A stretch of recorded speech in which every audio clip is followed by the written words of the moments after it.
หกมานเลยพี่น้องเลยโอ้มันเกาะใส่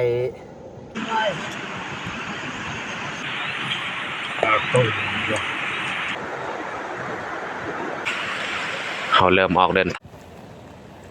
กราบสบายดีตอนเช้าตอนนี้กายังอยู่ป่วยคือเก่าแต่ตอนเช้าวันนี้นี่คนกำลังตกยังได้ออกไปยามมองซ้ำคนก็ตกสะกอนเมื่อแต่ทุกคนสามารถติดตามการออกหากินของเฮาในวันนี้อีกฝนนี่ตกแต่เช้าเลย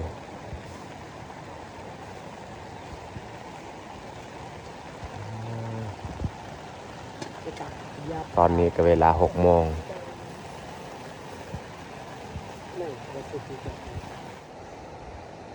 ตอนนี้นี่ฝนกาเช้าตกแล้ว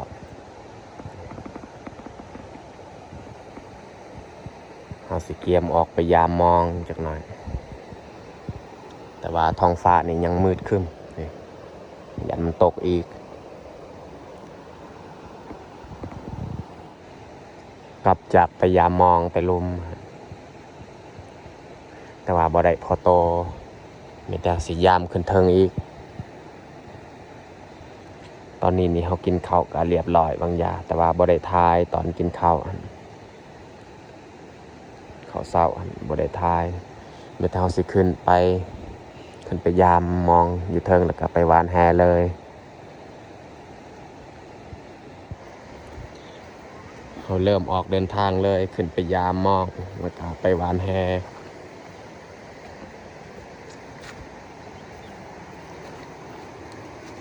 มองตัวเขาใส่เบื้องลุ่มบ่ถึกพอโตยังอีกสีดังเบื้องเทิง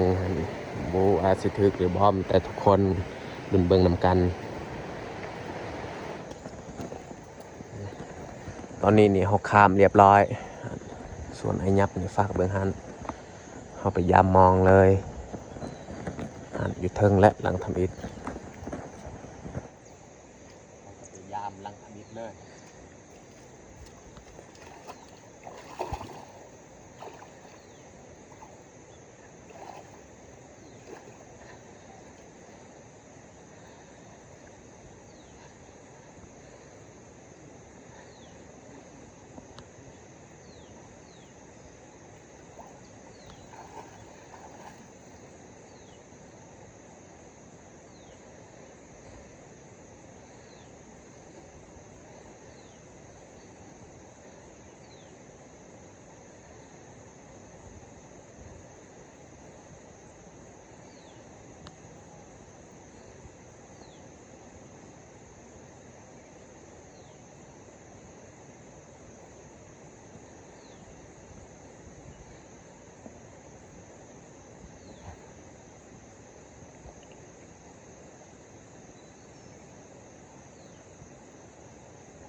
ผลงาน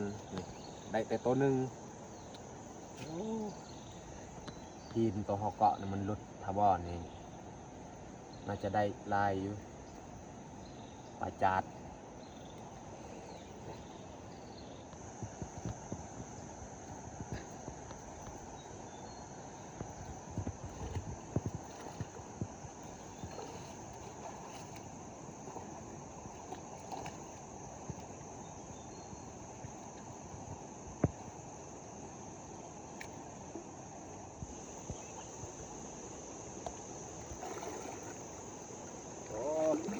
ด่างตัวนี้นี่บริพอโตเต็มแต่ใบไม้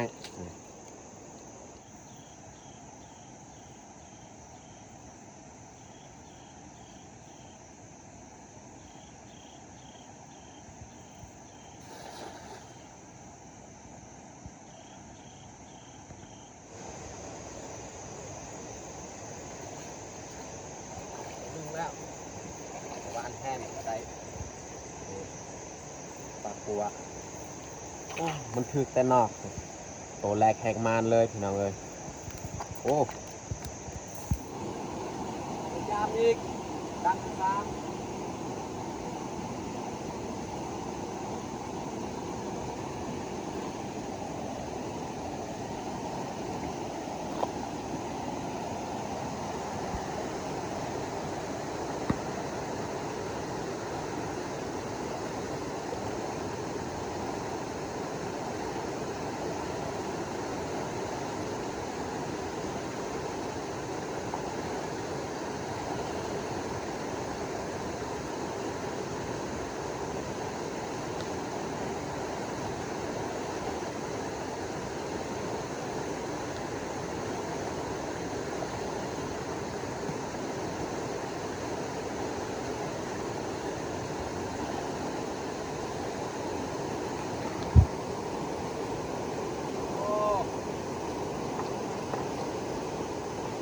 ก็ได้แต่ตัวหนึ่ง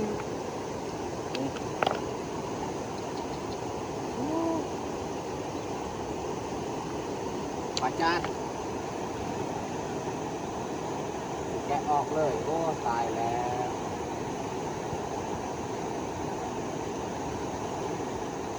มองของเฮานี่หน้าล่าง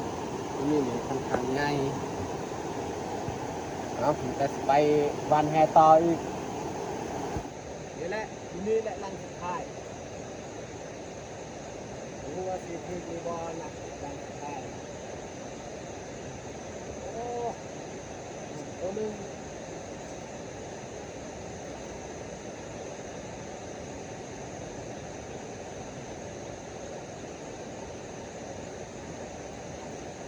โอ้ตัวนี้เป็นไงสองโต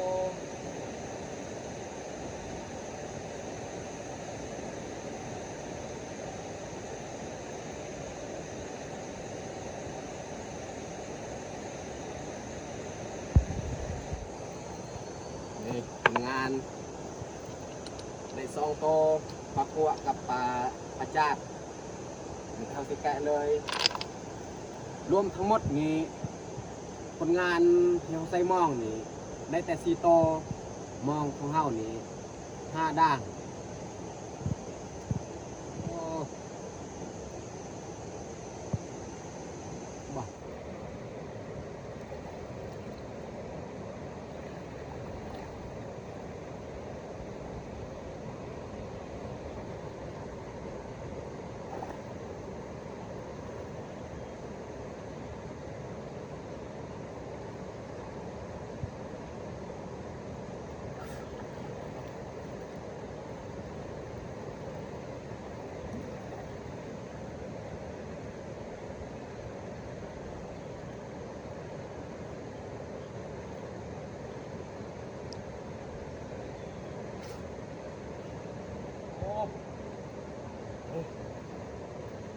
สองโตเลยเป็นไง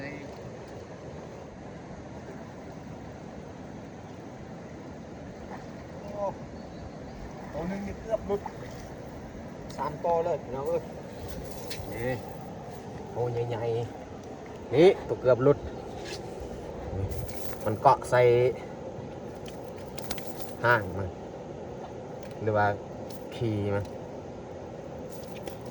โอ้มันแต่เขาสิแกะเลยตอนนี้นี่เขาก็ได้กลับแต่ไปหาปลาไปยามมองตอนเช้าแล้วก็ไปวันแฮตอนนี้นี่ก็เวลา11 โมงแล้วเขากลับพอดีนี่คนงานคนงานก็ใครแน่อยู่ไล่เติบแหละปลาตัวใหญ่ๆเลยคนงานมองในซีโตเรือหันแมนเฮาวันแฮเฮาได้ในหม้อนี่แมนเขาหุงตอนเช้านี่ยันกินบ่พอนี่ก็ยังอยู่ในหม้อแต่บ่หลายหุงเติมอีกเขาเลือกเอาปลาที่เขาจะมาเฮ็ดของกินเอาตัวไหนปลาไว้เอาตัวน้อยตัวสีเนา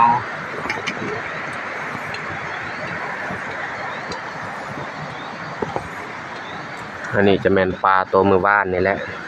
มาหามือว่านนี่เขาก็ปิ้งไว้เสียบใส่สำหรับของกินตอนเที่ยงนี่แม่นเขาลามเอา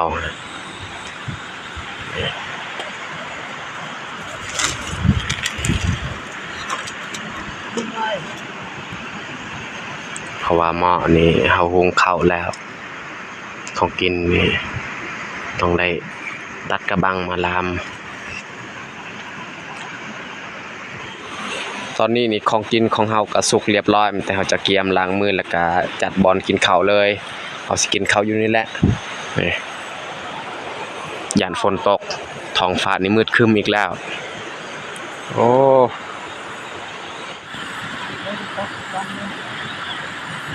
นู่นนี่เอวมันเตะเอาเป็นหยาดเป็นบอเตะกรอย Not best.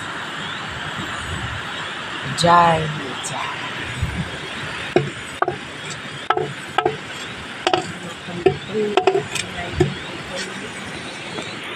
สำหรับอาหารเที่ยงก็เบิดแต่สำนี้แหละสิไปเฮาจะเตรียมลงมือกินข้าวเลย Dia dah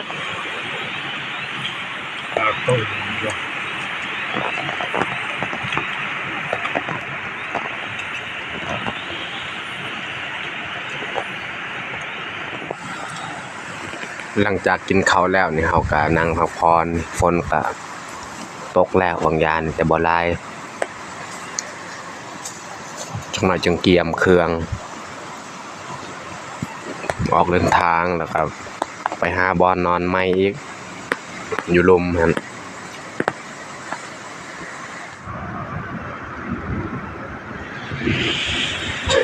เฮาเกียมเครื่องเรียบร้อย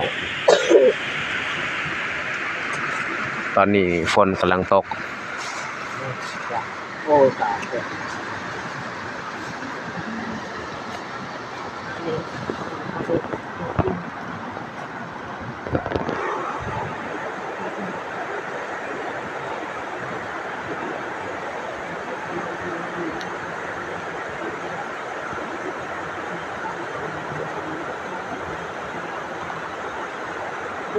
จับลายได้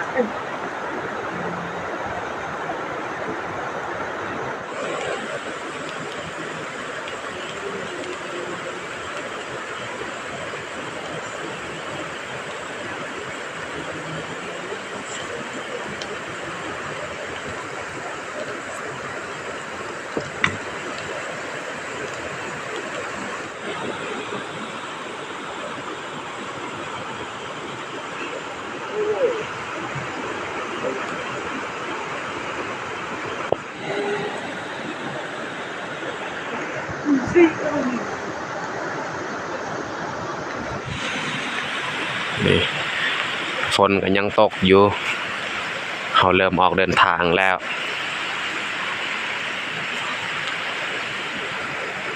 ทำอิฐนี่เขาว่าสินอน2 คืนแต่ว่าฝนตกอันนี้มันบ่แดดก็เลยได้มื้อนี้บ่มีบอนสากโทรศัพท์โอ้เฮาย่างมื้อฮอดนี่ฝนก็ยังบ่ทันเซาเลย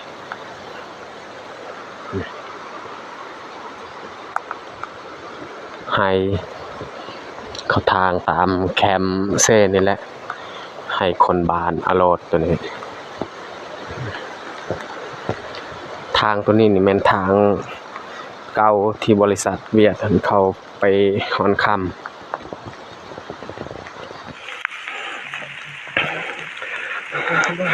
ฝนอันนี้ก็ยังบ่ทันเซาตก